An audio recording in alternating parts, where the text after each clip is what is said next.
just around right now is when you would start. So I'd start right now. Right about now. So like we've started, technically. Yes. It's Okay, so I'll rolling. do like a proper intro. But Yeah, we've something started. like that. But maybe let's keep this little bit of business just because it might be comedic. I Yeah. don't know. Oh, Bill still likes what I was doing there. No? We've started the show. We're back. I'm laughing at the Raiders hat behind you. Why are you laughing? Because I just bet all sorts of things against them. Yeah. That's weird. And I, for some reason, didn't put it behind you. I normally put it behind you. I bet like under. I was just come back from Foxwoods, by the way, folks. I was in Connecticut and New Jersey, and I bet like under season points for the season for a couple different teams, and that was one of them. And I kept on rebetting. They didn't want to move it. I kept on rebetting it. So Raiders under 352.5, minus 110. Panthers under. Mostly unders. Jaguars under. Like Cowboys under. No, just the bad teams. Yeah. Oh. Patriots, Cardinals, Raiders, Panthers. Jaguars they are not a bad team, but maybe that's why it's 400 points. Okay. But I bet some division. It's just mostly unders. But I know the answer, but you don't have any remorse betting against the hometown team. You have no allegiance to it. I know they don't pay the bills and da-da-da. Yeah. I've heard the whole. They don't care about you. Why do you care about them? But still, just. That's wrong, though. I understand. Aura, karma. I don't know. No. Bronx Tale. Bronx Tale. Let's bring the our guest was just chuckling at that. Yeah. You should introduce. You have a really special guest. We have. It's funny. Well, let me introduce you first. Nifty. Now I said the name wrong. All these years I've been calling you by the wrong name. It's Vickerson with a T, Victorson. Right? Victorson. I've been calling you Vickerson the whole time. I answer anyway, so it doesn't matter. But Nifty was with Frank Sinatra for 15 years, and I just seen an article. Do you know there's an article on you on the internet that says you were his assistant for 15 years? Correct. Oh, because that was your official thing.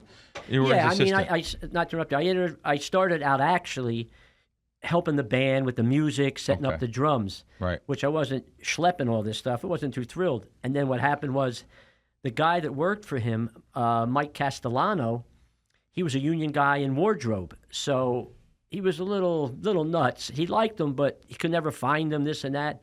So he told Jilly, who was his best friend, right, we're working in Atlantic City in a benefit. There's 3 songs left. We're working the convention hall for the Atlantic City, for the hospital. And he told him, he says, just tell Nifty, I want him to take care of all my stuff, personal, backstage. So there's 3 songs left, and Julie says, hey, listen, the old man, that's what you call him, the old man, right? He said, he wants you to take care of all this stuff because Mike, he's going to get rid of him. He's going to fire him. What do you want to do? I said, well, I don't know. Do I get more money? What it entails? You got 2 songs left. What do you want to do? I'll take the job. Don't worry about it. That was it. So then in 15 years, I started doing it and helping him out for 15 years. I love you asked, do I get more money? Yeah. It's Frank Sinatra. Right. His right-hand man. Right. Do I get more money for this? I'm not. What does the guy think he is? Yeah. Took me 6 months to get the raise. Oh, my God. And you know something? You just called him. You guys said the old man? They used to call him a lot. This was in the 70s. Not to him. Oh, not to him? Okay. No. The old man? Yeah. It's like, wow, you only got to be 60. It was like a habit. You'd say, we'd be doing something. He'd say, well, what do you do? Ask the old man, But I always called him Mr. Sinatra. Right. They never said, did you ever call him Frank? I said, you crazy? Never. Oh, you never called him Frank? Never. But is that something that he would issue as a policy kind of thing, like refer to me as Mr. Sinatra, or it was just kind of he just had that kind of respect? Yeah, kind of respect. Respect. Yeah, definitely respect. Because, like I'm just saying, just going back a little bit, Tom Jones, I call him Tom. Different relationship. Interesting. Bob Newhart, I worked for Bob off and on 10 years. Yeah. And when I didn't work for Sinatra, and it never coincided, so I got paid. I worked with Sinatra, I got paid all year round. Yeah. But with Bob Newhart, which was great, it never coincided. But I had told Bob, if Sinatra ever calls, I have to, I got to leave you. He says, no problem, which it never happened. Really? Yeah, never one time. But Sinatra was always Mr. Sinatra. Yeah, he would never, if I ever called him that. What years did you work for Tom Jones? Ballpark. I would say 71. Now, a little before 73. You worked for Tom Jones first. Same thing? Right. Doing the same kind of thing? No. I started out learning being a band boy. Okay. Schlepping the luggage, setting up the drums, the music, getting all the bags up for the band and the group. It was like 65, 70 people. He had a private United Jet 727. And, Count Basie, he had comics. God, it was like brutal. And, that may sound like a Mickey Mouse job to some people. Like, if they're listening, like schlepping the bag, setting up the band. You have no idea the pressure, the importance, and how much easier your job makes for all the musicians and stuff. Like, it's so key. Like, you have to have one or two people that are in that role, or you can't go on the road. Like, it's just brutal. It's amazing how important a role like that is. So. Oh, I mean, you're handling everything. Now, they had a tour manager, Rick, but you're handling the bags, the equipment, all the music. Once the show is over, you got to gather all the music because fans look to steal it. Oh, that's a great souvenir. That's the first thing they tell you. That's what I'm looking for. Yeah. Go get the music. First thing. That's what Sinatra would say. Yeah, it's the music. Because without that, they don't memorize everything. Sure. Right. Which I'm sure you probably heard of. But so let me ask you. Let's go back to the beginning. Where'd you start out? Where were you born? Born in New York. Born in New York. Yeah. But you were raised in Philly? We lived there for 3 years. Then my parents moved to Philadelphia. They got divorced, but I lived with my mother. Okay. Yeah. And your father? Where was your father when you were in Philly? He moved out to Las Vegas in the 50s. Oh, wow. Yeah. What did he do out in the 50s? What was his job? Well, he had a nightclub in New York called the Elegant. Yeah, the Elegant. It was across the street from Joe Scandori club, who managed Don Rickles. Oh, wow. And then it stopped. Then he sold it or whatever. Something happened. Right. Then he moved out here, and he was a bartender. But then he got a place called the Colonial House. Okay. Him and Ash Resnick. Did you ever hear? Of course. Ash ran the dunes, right? Yeah, he was. How do you know that? It's just old school stuff. Well, he was with Caesars for years. Oh, okay. And he was with certain guys, whatever it was. Right. But anyway, so, and then my dad went to the Thunderbird. He became the entertainment director, and he booked all the shows there. Where was the Thunderbird? I kind of remember that. That's what I said. I was asking him. That's before me. You know the Fontainebleau? Yeah. Yes. It's same side, just like basically next to it. Okay. It's right basically next to it. Wow. Yeah, basically next to it. So I'm just looking to make sure. Am I saying it right though? Ash, was his name Irv Resnick? That's his real name. Irving. Yeah, that's his real name. Irving. Yeah. And he was he was a nightclub owner and manager, and that's a very famous name here in Vegas. So I just didn't know if he was. I heard he was a man in the know, a man not Ash to be knew messed everybody. With. He knew everyone. I mean, they said he even fixed certain basketball. He was close with Red Auerbach. He knew everybody. He fixed this game and that game in the NBA. Well, yeah, he's had a criminal career in the 40s before he moved to Vegas. Yeah. And most notably at the Dunes. I'm right. In the Dunes. He ran the Dunes. Right. Okay, but he was at Caesars for a long time. Right. I didn't know that. Yeah, for a long time. Supposedly, he was the guy at the Dunes, though. Like, the main guy. I don't know who they were fronting for, but it was for somebody. Yeah. And so your dad was out here. Right. And your dad, how did he become into this industry of being the entertainment director at Caesars? Is that correct? Right. Well, he was at the Thunderbird. Thunderbird? Right. And then Ash, actually, supposedly, Fred Domaney, who... I know that is. Right. Wait, I know that name. He's how old is Fred now? 89. 89. Wait, what did Fred do? He owned the Tropicana. Right. But he had the El Morocco he owned and the La Concha. I remember seeing the La Concha. Pictures and videos of La Concha. Wait, that was like behind the Trop, right? Or where was La Concha? I thought La Concha was on next strip. to the Riviera. Oh, next to Riviera. Right. For years. Right. Yeah. He owned that for years. Yeah. So that was like a little two-story. That and La Concha. Yeah. Do you still speak to him? All the time. Unbelievable. Yeah. He's 89 years old. Yeah. His two sons. Yeah. Wow. Yeah. Wow, and cool. So your dad. What were we saying? What was your dad's relation with him? Well, they were like best of friends. Okay. And when they got the El Morocco, not the El Morocco, I can't remember the place. It was on the Strip.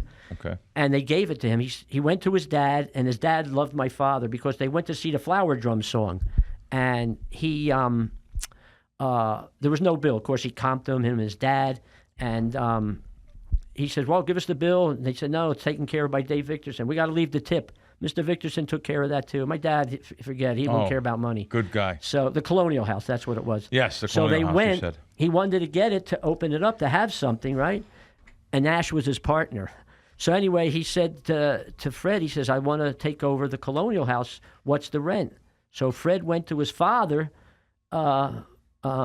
Malik, his name was. And he says, Dad, Dave Vickerson wants to take over the Colonial House. What do you want to charge him for rent? He says, I'll tell you what we'll charge him. 0. Wow. I love Dave. Wow. I don't care if he keeps it 50 years. We charge him no rent. Unbelievable. Yeah, nothing. 0. Unbelievable. Yeah. So Wow. Ash screwed him around pretty good, Fred told me. But Right. And then eventually he became the entertainment director at Thunderbird. Okay. And then when Caesars opened, Ash supposedly got him into called New York, and they put him in, into Fat Caesars. Tony. Yeah, right. Yeah, you could say it now. Yeah, okay. Yeah. Fat Tony. Yeah. Fat Tony. Yeah. Yeah, he ran. He was the Caesars guy. And Ash used to, go back every once in a while, bring the Envelope. gelt. Yeah. The gelt. When you say you can say it now, just for the audience, explain. Fat Tony Salerno. He was the boss. He was one of the richest mob guys of all time. Right. He died. They say he was a billionaire. He was in jail. They said, and he was a great businessman. Great sharp. businessman. You would, and looking at him with the cigar in his mouth and the cane walking. You see the interviews now. I see these mob shows now, and like Castellano, someone from the press will come up and say, "We want to," and he was a businessman, Castellano. Can we talk to you, Mr. Castellano? Oh, well, I'm going into court now, but when I'm done, I would like to have a conversation. They asked Fat Tony. He goes, "Yeah, I got something to say to you. Go fuck yourself." Yeah, right. Yeah. That's what he said to him. It's on video. It was like that cigar hanging out. The cigar hanging. Yeah, I got something. That's another 20 years. Who gives a fuck? I'm not coming out anyway. I got something to say to you. That's exactly what he said. Shit. It's exactly what he said. I seen the interview. But he was also portrayed in The Irishman too. At the end, I just saw that the other day. He had a scene. Shoot the Irishman. The Irishman. Yeah. He was that powerful. Yeah. He was that powerful though. Yeah. So anyway, so now. Did your dad know Sinatra and get you that job? No. Or Tom Jones or how? No. Well, Tom Jones, my brother worked backstage, like I was saying before. Yep. So you ever notice when you go backstage, you always go through the kitchens? Yep, sure. Right. So I go backstage all the time, and I got friendly with all the acts and all the stage guys. So one day I'm walking back, and his American manager, Lloyd Greenfield, said, "I always see you. What's your name?" I says, "Larry." "Well, no, your last name, Victorson." He looked at me. He says, "Are you any relation to Harvey?" "Yeah, it's my brother." "Who's your father?" "Dave." Oh, next thing he said, next thing he said, "You want to go on the road with Tom?" Wow. I looked at him. I says, "Well, what would I do?" He says, "You'll handle the bags, do this, but you got to let me know." "Well, let me ask my dad." So I went up to the office the next day because he had left, that night. And I says, "Dad, listen, I got an offer to go on the road with Tom Jones, but I wasn't going to go back to Philly with my mom, so it was a summer." And he says, "Well, don't you want to go to college?" I said, "Nah, it's not for me. I don't want to go to college." So he says, "All right, so you go on the road." So how old were you? 21, 22, 23? No, younger, 20. probably. 20. Yeah. Wow. Yeah. Okay. Just got out of high school in Philly. Got out of high school, yeah. Wow. And I schlepped the bags and, learned. And about 3 weeks in, I worked with a kid. His name was Gary Weiss. He was his father was Norman Weiss, big agent. Handled I'm laughing everybody. because is there any like Polish people or it's all Italians and Jews you're talking about? All right, go ahead, Weiss. Go ahead. It's like Rickles said. They always say Jews control the money. Well, not that much, but anyway. What was I going to say? So his father was Norman Weiss, and he was very close with Lloyd. He was his American manager. Gordon Mills was his, the real manager. So I got the job. I paid $100 a week, all expenses.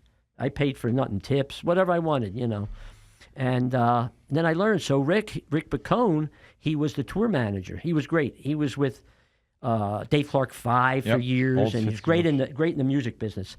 So I said, "God, I can't. This job's murder, schlepping. This I got to figure this out, So I said, "Rick, I got to talk to you." He said, "How long would it take? Do you need an assistant?"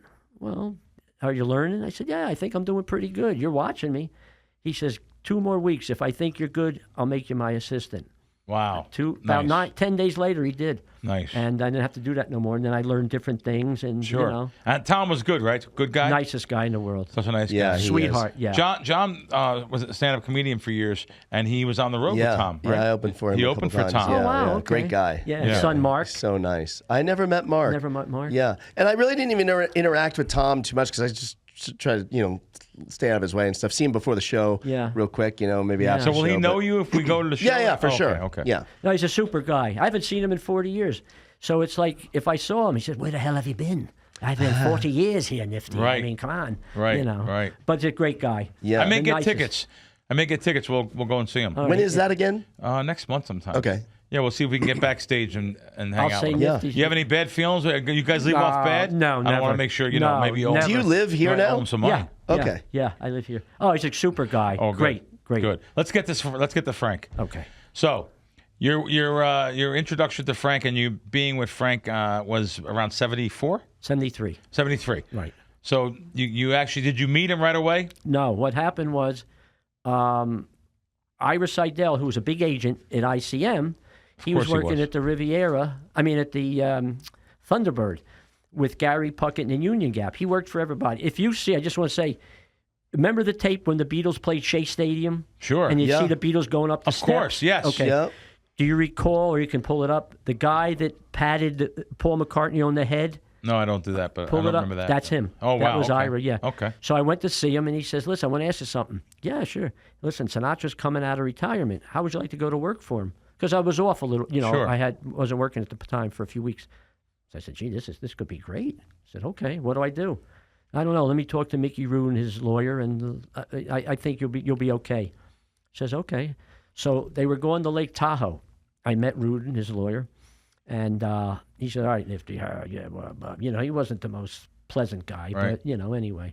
So, excuse me. So he said, all right, what we'll do is we'll take you to Lake Tahoe, give you $500, and... Which is like a lot Ton of money. back then. Yeah. 500. Yeah. That's like crazy money, right? I said, better do a good job here with this. Yeah. He says, and we'll pay all your expenses. So I said, okay. So went up there. We're there 10 days. Had a drink and stayed the season. I worked for 15 years. Wow. They liked me. Then I met Sinatra, but he wasn't like oh, Nifty, how are you? Boom, Right, boom, boom. right. And he, I got to get to know him, and then eventually I became his personal guy for 15 years. Wow. And then you guys were all over. Matter of fact, you were with him on the road, which means going out of the country? Everywhere. I went everywhere. Have you been in like 5 countries? I mean, you've been in a lot of countries. Mexico's. You were in Mexico? France. We went to Egypt. Everywhere. Wow. I mean, were you with him like Japan, Hawaii? Everywhere, yeah. Wow. Yeah. Wow. He performed in Mexico? Not. No, I don't think Okay. Mexico. But he performed in Hawaii, that's where Elvis performed. The Blaisdell Center. Yeah. Wow. Yeah, the Blaisdell Center. Wow. Speaking of which, didn't you actually said what happened with Elvis? Now that I talk about that, what happened with Elvis? So we're working in Great Gorge, and we're having rehearsal. He's coming in. Great Gorge, is that Pennsylvania? Like the hills? New York, upstate New York? Yeah. Okay. So we're working, and then the band's working. It's a different, we have our 5 guys that travel, 6 guys, whatever, his rhythm section, and he's coming the next day, and we're all rehearsing. Everybody's there. We're rehearsing in the afternoon, and I see the limousine pull up by the side of the stage, right? And he gets out with Jilly. And I knew this guy really well. He comes out like, I'm looking at you guys, and I look at him like this. Something ain't right. I don't know. So he goes like this, Nifty, come here. I said, yeah, what's up, Mr. I didn't say, what's up? I said, yes, Mr. Sinatra. He says, do the guys know? I never forget it like it was yesterday. I don't know what? He says, Elvis died. Don't you say nothing. Let me tell him after rehearsal, because some of them, if they played for him, if they get upset, they might not be able to play anymore. They might want to go home. Don't say nothing. I'm not going to say anything. Sure. afterwards, it rehearsed about another hour and a half, whatever it was. He said, just, ladies and gentlemen, I just want to say something. Please stay in your seats. And then he said that he told them about Elvis. Oh, 1977? Yeah. I mean, he really did like Elvis, They did that great special when Elvis was just got out of the army. Yeah. And together, and each one of them sang each other's song. Yeah. It was really cool. Yeah. Love Me Tender. He said we both And the other work in one sang different areas. Witchcraft. Yeah, he said we both work in different areas. We both work in different. That's exactly right. So when you were his assistant, was he still doing movies, Sinatra? Yeah, he did. So were you ever on set during any movies? Yeah, we went Contract on Cherry Street. We did that. So he was a good actor. He was great. Very good. But very good. Almost doesn't really get the credit. The Like, man you with don't the really talk golden about arm. that. I mean, it's not just From Here to Eternity, which he got the Academy for. But he was great actor. Oh, he was terrific. Oh yeah. So, but the problem was with him. Now he's older, so he would tell them. He says, "Listen, I don't give a shit what you tell me. You got 1 take, maybe 2 if I'm in a good mood." We got up at 5 a.m, and we go there. Hello, how are you? That's how we would talk. You ready? Let's go. Yeah, he don't want to hear nothing. Right. Okay, Wow. let's go. You ready? Come on. But one take. That's good to know. He wasn't one of those Hollywood guys that conformed to the BS there. One take. And he directed the director, it sounds like. Sometimes he would say, and that's it. He didn't want to hear nothing. Right. One take, that's it, yeah.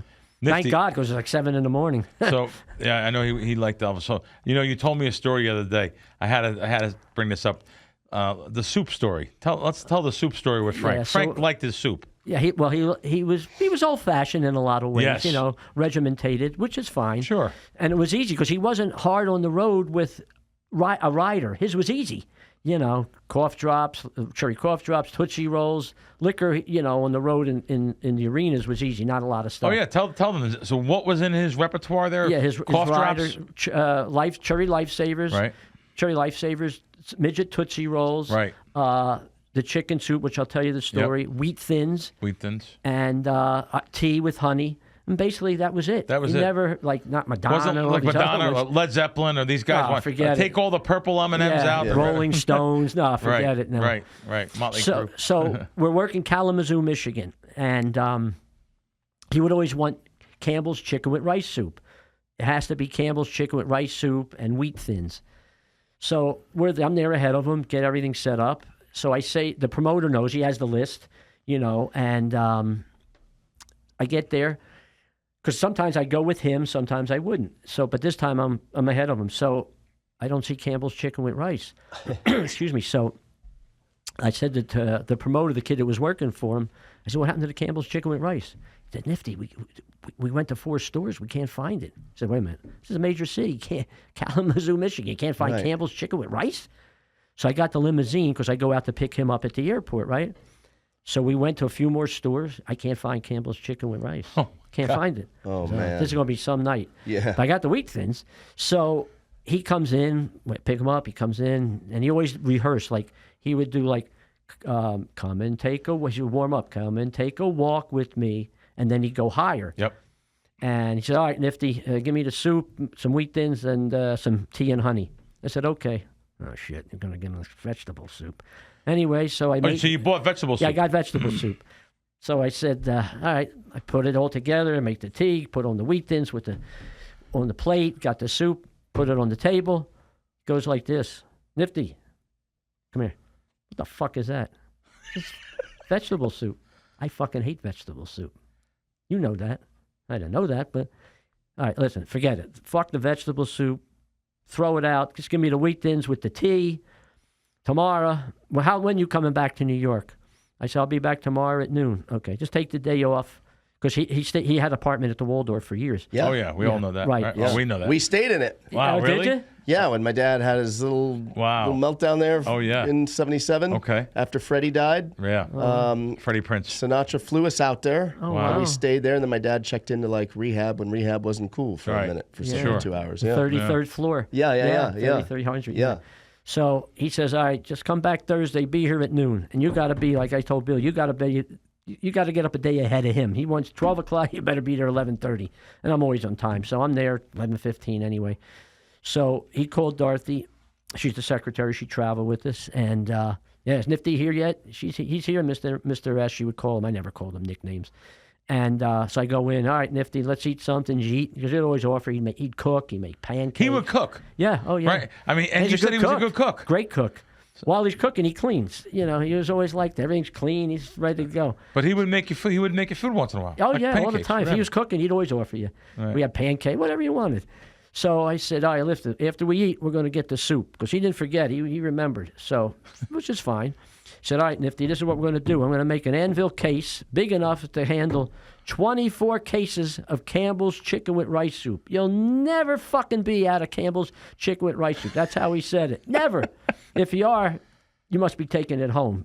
So anyway, so he says, I said, "Okay, got the anvil case made." And we ordered the 24 cases of Campbell's chicken with rice. The production truck pulled up right by the Waldorf on 49th Street, whatever it was. They delivered, put it right in the production truck, and that was it. We had Campbell's chicken with rice for 20 years. You imagine that? Because of 24 cases, not just canned. 24 cases of, right. I don't know, probably 12 in a case or 24 in a case. Yeah. Imagine this. Wow. Unbelievable. Did Frank not realize how bad Campbell's soups are? He loved it. And the sodium was so bad. Yeah. I mean, it'd kill you. Right, right. He was very old-fashioned, yeah. We've got a special guest that's going to zoom in right now, Okay, Bill, because I did a little magic. Oh, good. And Nifty, you're going to think this is real Nifty. Look up at that monitor, Nifty. All right. And we are going to zoom in Tony O. Hey, Oh, yeah. Tony. He's connecting his audio. Oh, okay. Tony did not. Can't hear. Tony, can you hear us? He's still connecting his audio. He's connecting. I like that he's able to do this, though. That's so nice of him. Did we lose? Where's Did he you at? just take him No, off? I just took him off the screen Where's he at, temporarily. John? All right. What's that? Where's he at? I have no idea. Oh, you don't I even sent him know. a text while we were sitting here. I said, Right. "Hey, can you join? We've got Nifty on. He was Sinatra's assistant for years, and he never even answered me. I just sent him a link. I said, click this link if you can. He didn't even text me back. Still Wow. hasn't. But Is he here in Vegas? I have no idea. He may be. Oh, really? Okay. I'm not sure. I really don't know. Did he get it? What he has done is clicked no on the audio Oh. as opposed to yes. So on the should I audio. tell him? What should I tell him? to leave and come back? Um, Surprise! you clicked no on audio. So leave and then click that. Hey, Nifty, did Frank carry a lot of cash on him ever? Like I could see him being a tip. Now you tell me. I think he was a tip guy, right? He tipped everybody. Oh, he was because I great. know some stories about him being I a mean, good there wasn't tipper. a bigger sport than Frank Sinatra. Right. Oh, no, he was tipped great. everybody. Yeah. So he always carried a wad of cash. Want to hear a real quick story? Yeah. It's funny. Yeah. If Tony gets in, we'll. Yeah, go ahead. In New York, so he wanted to go shopping for clothes one day. No. So we go, and there's a store called Paul Stewart. Did you ever hear of this store, Paul Stewart? Not far from the Yeah, hotel. sure. Yeah. So he had, I don't know, he might have had 20,000 on him that day. He's buying clothes. So me, Jilly, and him walked over, and we're walking around the store. Hey, Nifty, you need this, get this. He wasn't the type, if you're with him, he wants to buy. I don't want that. Nifty, get this. You need a Right. coat. Jilly, whatever he said. So he takes out $5,000 in cash and hands it to Jilly. He says, I need socks, black socks. She says, $5,000 worth? He said, just buy them. Don't worry about it. And Jilly was the funniest line. He said, you need a receipt? No, I don't need a receipt. Just get the socks, will you, please? Don't worry about the receipt. Hands him five. That's the kind of person I thought. I don't know if he got $5,000 Yeah. worth of socks, but, he got them, Jesus. When you would go like after a show, I'm sure sometimes you went to restaurants and Yeah. stuff with him. Yeah. What were people like back then? Like, did they approach him, or was it like were people afraid to even come up and say hi? No, it depended. A lot of times he would sit where he would walk in, but he had that fast walk, so he would go to a private area. Like we would eat a lot. He loved Patsy's in New York. Sure. So they had upstairs the private room, so Yes. he would go up there and eat. Nobody could bother him. But if it was like a child or a kid that really was sick or something, he had no problem with it. He was yeah. good. But he wanted to eat afterwards, then he might do it. But he was approachable a little bit, not like Tom Jones or Bob Newhart. He wasn't Right. as approachable as others. He didn't want to be bothered. Because Right. he's eating, I understand. Sure. You know, He was Travis, a good no good? tipper, right? very good. Yeah. Good tipper. Oh, yeah. Technical. I heard an old story. Maybe you can confirm if it's true. I think it's true. But he pulled up to a valet here in Vegas somewhere. Maybe it's Caesars or something.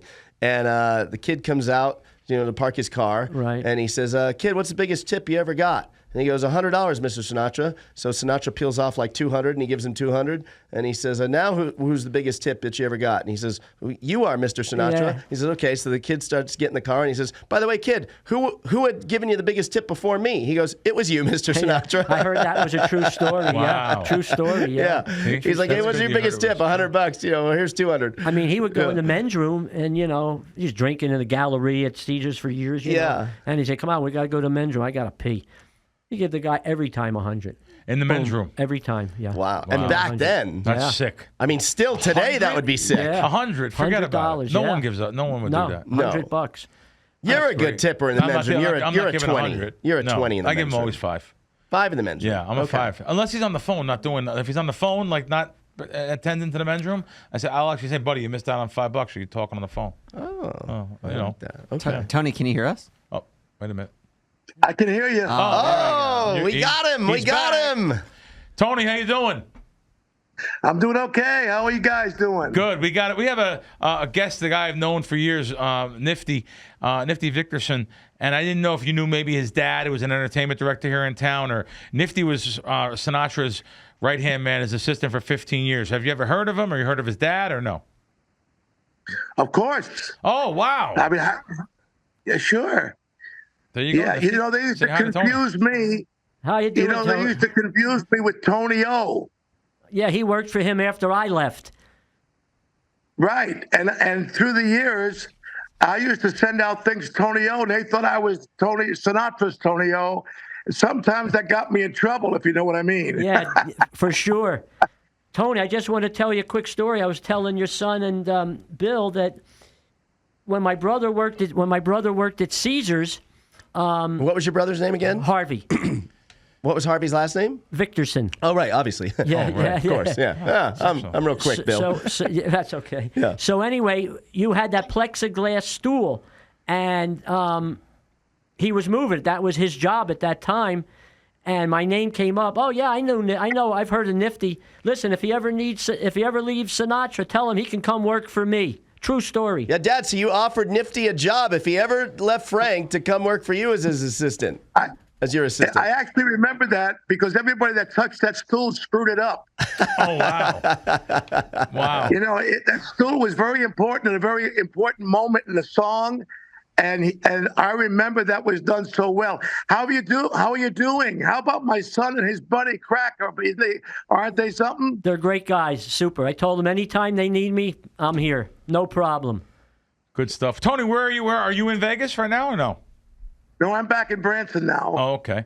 So Branson. I was in Vegas for one day. I drove the girls home, and then I flew back. I got to do the radio show right now with my brother David. Wow. Oh, right. Okay, well, we don't have to keep you. I just wanted you to chime in, and so Nifty could see you here.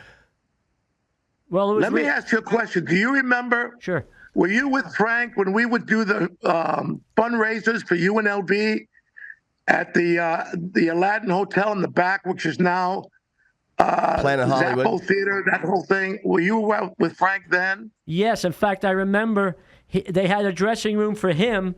It was like a green drape. He had a change in there because we had a problem. Yeah, we had a problem, Tony, with the conductor and the drummer. They had a little beef between them, like jealousy. I remember that exactly. Sure.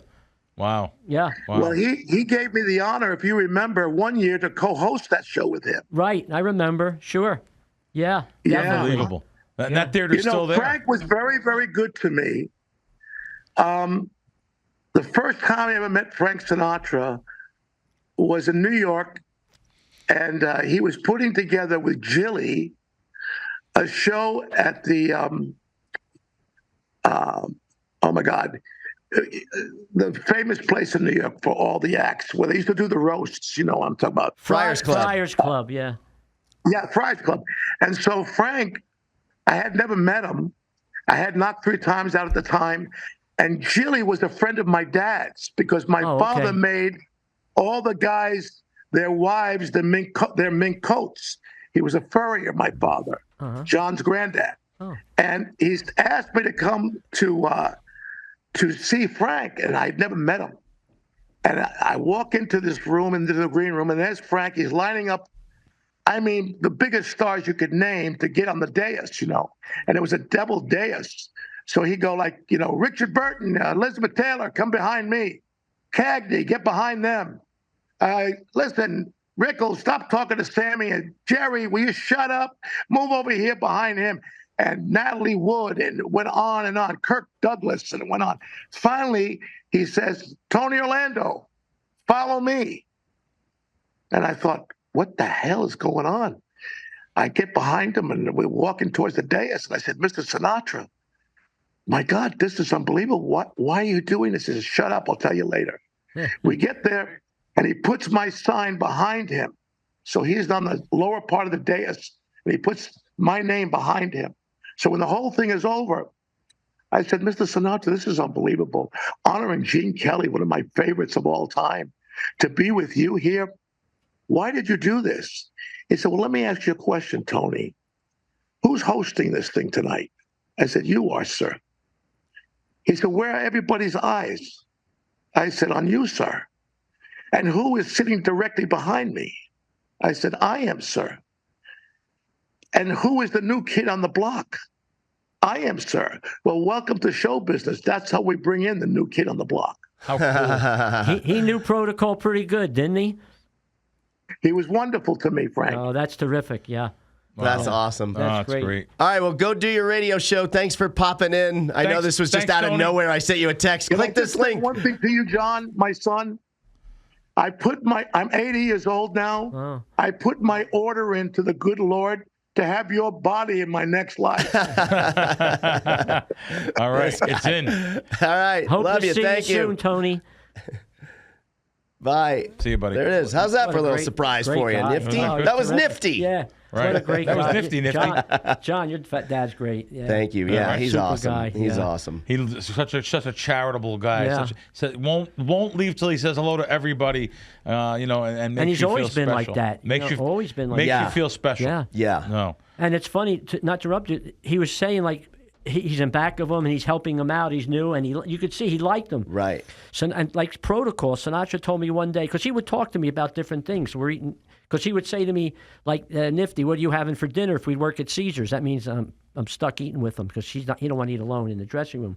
So whatever, I'd order, and so he'd say to me, yeah. He said, Nifty, let me clue you in about something. We're having dinner, because he wasn't the type just to sit there and you start conversation. Like your dad, you could do with Tom. It doesn't care. But anyway, he said, I'm going to give you a little protocol.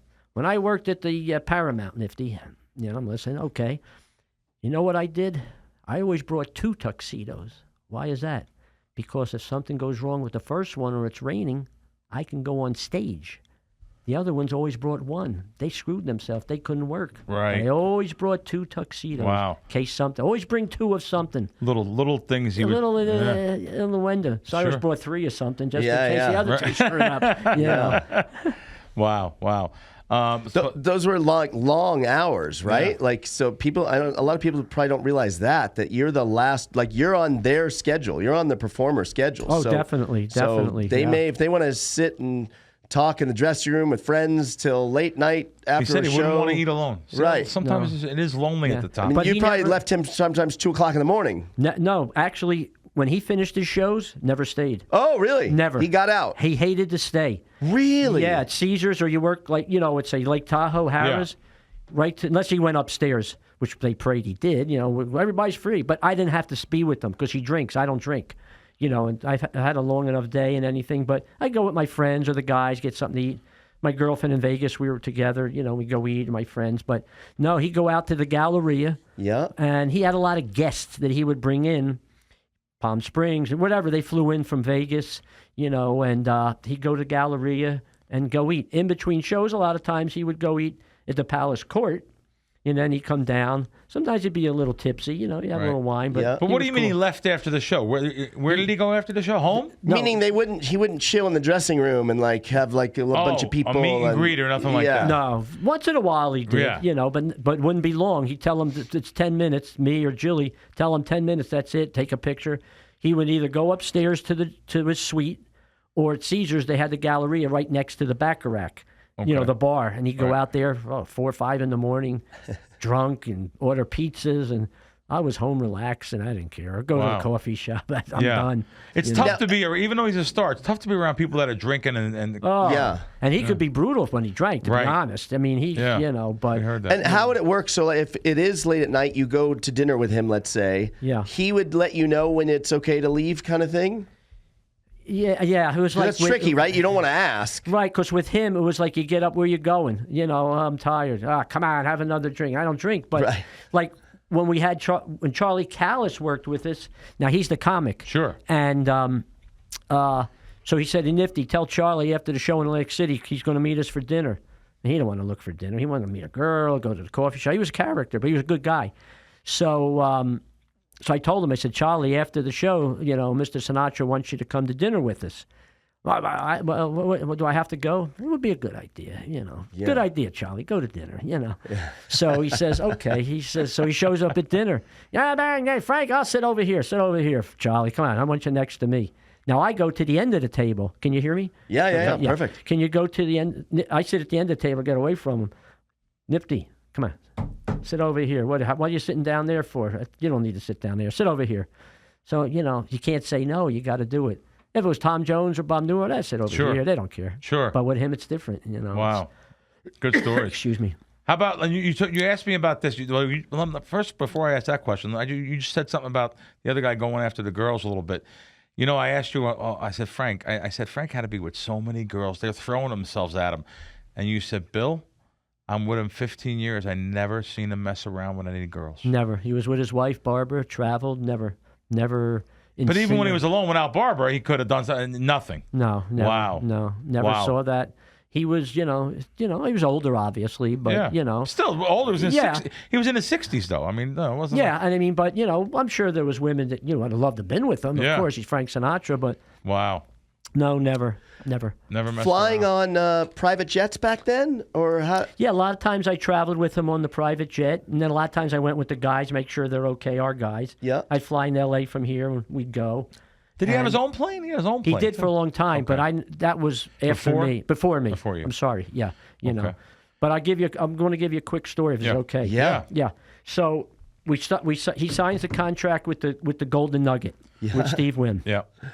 So we're going to fly. First engagement is at the Golden Nugget in Atlantic City, and I have to. The plane's going to take off at 9:00. I'm going to be on time. I ain't going to be late. It's first time. And I know Steve Wynn. Not great, but I knew him fairly. A little bit. Excuse me. So, my girlfriend takes me to the airport, the private Hughes Air Terminal. Yep. It's got the big plane. Golden Nugget plane. So he has to pick Sinatra up. Well, it's about a 35-minute flight, 40 minutes, maybe to Palm Springs, if that. Now, you better be on time unless it's turbulence or something or mechanical difficulty. Sure. So I'm there at 8:00 waiting. I meet all the people, the pilots, and first time traveling on the plane with Steve Wynn and everybody. And now it's about he was on the Pritikin diet then. Yeah. And we're gonna have Pritikin and all. Did you eat that? I said, no, I'll try it. I don't care, whatever. They had special stuff. Sinatra, they knew, I guess, what he wanted. Now it's like 8:30. Now I know there's no way 8:45. Where's Steve Wynn? I mean, he ain't never going to pick him up on time. He shows up about 9:20. Oh my God! So I said to myself, "Oh my God, this is going to be brutal. This is the first engagement we're working in Atlantic City." So he comes and he says, "Hi, Nifty." He always did that, and I said, "Hi, Steve." I call him Steve. He didn't care. So anyway, I wait, and I'm thinking to myself. I sit down. We take off warm up the plane, maybe about 9:35. And I said, I got to tell this guy because there's going to be a war. I mean, I know Sinatra like a book. So I said, Steve, can I be okay to tell you something? He said, yeah, Nifty, sit down. No problem. He's with his wife, and I think it's Secretary Joyce and maybe some other person, right? And I said, I got to be honest with you. And it's your plane. It's your company. You do whatever you want. I'm just telling you because I worked for Mr. Sinatra. I still would never say Frank, Mr. Sinatra. He said, yeah, what's the problem? I said, what time are you supposed to pick him up? He says, well, we told him by 9:45. Well, you ain't going to get there till about 10:30, and I can tell you now, he ain't going to be happy. Really? I said, I'm just telling you. Don't worry, I'll work it out. But I'm glad you told me. So we land in Palm Springs, and he's by the terminal, the private little area there, and he's like this. Boy, arms folded. Says, oh, shit, here we go. So I get off the plane. He goes like this with the face. I said, hi, Mr. Sinatra. With the face. Yeah. Hi, Mr. Sinatra. What the hell happened? Now, he figures I'm late. Bullshit, I'm not late. And I'm not taking the blame I ain't going to take the blame for this bullshit. So he says, what the hell happened? I said, I waited for Mr. Wynn. That's all I needed to know. Get back on the plane. He didn't say, okay, get back on the plane. He walks. He has his little luggage. They have their luggage. They put it on the people there. Steve says, hi, Frank. Fuck you. Wow. That's what he said. Oh, geez. Jilly gets on. He said, what the hell happened? I said, hey, waiting for Steve Wynn. My plane. He said, don't worry about it. So he gets on. He goes in the back. He won't talk to you. He's steaming Sinatra. And he did crossword puzzles always. Even if we flew overseas, he always did crossword puzzles, which is fine. So eventually, now on the plane, they have the glass, so I can see through the glass see the reflection, what's going on. It's like the old days in the neighborhood. Right. And so I see him eventually. Steve walked back to talk to him. Yeah, what do you want? He says, yeah, Frank, I'm sorry. He says, yeah, go back to your seat. You know? Wow. Yeah. Good. Yeah. He was something. Oh, forget it. Wow. Gotta be on time. Eventually it calmed down, but you know, it was like Jilly said, I don't fucking believe we didn't even work here yet. You know, because he was a character. He's going to ruin the thing already. Yeah, unbelievable. Wow. Yeah, true story. That's incredible. Yeah. One of the last things I wanted to say. So Ava Gardner, the beautiful Ava Gardner. You know, Frank was married to her. They had, really tough relationship back and forth, craziness. And then Nancy wouldn't give him a divorce. It's like really something there. But you said even later in his career, Frank would send her flowers all the time and stuff. Yeah, like he did. You said he spent like $10,000. One time we're in London and she wasn't feeling well or something, you know, and we'd stay at the Savoy Hotel in London, right? So they had, get whatever you want there, especially him, but, concierge, whatever you wanted in hotels. So he called down, they came up, and, he says, I want to send these flowers, boom, boom, boom, $10,000 worth of flowers to the girl, to her, for her to feel better, whatever it was. He put a beautiful note on it. That's a lot of money. That's unbelievable. Yeah. That's unbelievable. And you know what? Frank was so charitable. People don't know this. When it came out when he died, really, all the money he gave to charity and raised for charity. And not just Atlantic City, that medical center, which still bears the name. I just seen it a couple days ago. I was there. Yeah. Frank Sinatra wing. Yeah. He just did so much work for charity. Yeah. But he made a lot of money. We know that. And it just saddens me now to think that Barbara Marx, the former Barbara Marx's son, wind up getting all the Sinatra money. Yeah, whatever way he worked his will out. I mean, I had nothing to do with that, of course. No, of course. I'm just saying. I read about it. The kids were upset. Yeah. Did you know all the kids? Did you know Frank Jr.? And I didn't know him that well. Okay. Nancy and Tina? Tina, fair. Not really well, but Nancy I did. But, they're nice girls. She's in charge of, Tina's in charge of, like, everything now as far as his catalog. Like is that right? His reputation or something. Right. Because they want to do, the movie, John, and about his life. Scorsese wants to direct it. They said for years. Yes. But of what I hear, she wants it more about his music, but he wants it about his whole life. Of course. That's what we want to see. Yeah. Listen, we want to see some of the music. We want to see a knock-around guy growing up in Hoboken and struggling, and the Paramount, that's the Bobby why I would do it in a minute, like Elvis, you know. But and I just want to tell you, it's like, excuse me, like the charity thing he used to do every year. We did it for Sloan Kettering. Right, Cancer Center. Yeah, I mean, he raised hundreds of millions for that. It's unbelievable. I mean, he would have like the richest people. I mean, you're not going to give 50,000. You're going to give 100,000. That's bullshit. 100,000. Oh, he would tell them. He would tell the rich people, you're right. giving, and they would do it. I mean, they do it. And he would have the best entertainment. Ella Fitzgerald, and he would have Pavarotti and Diana Ross, whoever it was. And of course for him, but whatever he wanted at Sloan Kettering, he would get it. There was a guy, Bob Eberly. He was an old band singer. Yeah, I heard that name. Yeah, Bob Eberly. I guess he had cancer. So it's crazy how many names are in my head just from growing up. Sure. Yeah, and he obviously got cancer. Sinatra got him in. There's no asking whatever he wanted in that hospital. And he would go over a couple Sundays. I went with him, and he had a guy in New York who would drive us all the time. But he didn't ask me to go up with him. Just stay Nifty, and I'll be down a little bit. And I'd stay in the car or wait outside. Sure. If there was ever a bill, which there was never a bill, Sloan Kettering never gave him a bill. Whatever it cost, whoever. What he raised there, never gave him a bill. Sure. Never. Wow. Yeah. No, I know he was a big charitable guy and gave, and even though sometimes he was a tough guy, maybe at 5 a.m. when he was drinking a little bit. Yeah. We all know the story about the Vegas with Carl Cohen and stuff.